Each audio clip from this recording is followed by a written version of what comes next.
ایک دفعہ ایک نصرانی راہب نے چند سوالات لکھ کر حضرت عمر فاروق رضی اللہ تعالی عنہ کے دور خلافت میں ان کے پاس بھیجے اور ان کے جوابات آسمانی کتابوں کی روح سے دینے کا مطالبہ کیا۔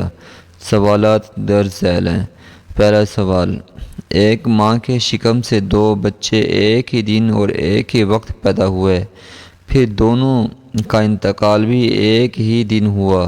ایک بھائی کی عمر 100 سال بڑے اور دوسرے کی 100 سال چھوٹی تھی، یہ کون تھے اور ایسا کس طرح ہوا؟ دوسرا سوال: وہ کون سی زمین ہے کہ جہاں ابتدائے پیدائش سے قیامت تک صرف ایک دفعہ سورج کی کرنیں لگیں، نہ پہلے کبھی لگی تھی نہ آئندہ کبھی لگیں گی؟ تیسرا سوال: وہ کون سا قیدی ہے جس کی قید خانہ میں سانس لینے کی اجازت نہیں اور وہ بغیر سانس لیے زندہ رہتا ہے؟ چوتھا سوال: وہ کون سی قبر ہے جس کا مردہ بھی زندہ اور قبر بھی زندہ اور قبر اپنے مدفون کو سیر کراتی پھرتی ہے، پھر وہ مردہ قبر سے باہر نکل کر کچھ عرصہ زندہ رہ کر وفات پا گیا؟ حضرت عمر رضی اللہ تعالیٰ عنہ نے حضرت عبداللہ ابن عباس رضی اللہ تعالیٰ عنہ کو فرمایا کہ ان سوالات کے جواب لکھیں۔ حضرت عبداللہ بن عباس رضی اللہ تعالیٰ عنہ نے ان تمام سوالات کے جوابات تحریر فرما کر اس نصرانی کو ارسال کر دیے، اور مورخین لکھتے ہیں کہ ان سوالات کے جوابات پا کر وہ نصرانی راہب مسلمان ہو گیا تھا۔ آپ نے مندرجہ ذیل جوابات تحریر فرمائے۔ پہلا جواب: جو دونوں بھائی ایک دن ایک ہی وقت پیدا ہوئے اور دونوں کی وفات بھی ایک ہی دن ہوئی اور ان کی عمر میں 100 سال کا فرق، یہ بھائی حضرت عزیز علیہ السلام اور حضرت عزیر علیہ السلام تھے۔ یہ دونوں بھائی ایک دن ایک ہی وقت ماں کے بطن سے پیدا ہوئے، ان دونوں کی وفات بھی ایک ہی دن ہوئی، لیکن بیچ میں حضرت عزیر علیہ السلام اللہ عز و جل کی قدرت کاملہ سے 100 سال فوت رہے۔ 100 سال فوت رہنے کے بعد اللہ تعالیٰ نے آپ کو دوبارہ زندہ فرمایا۔ سورۃ آل عمران میں یہ ذکر موجود ہے۔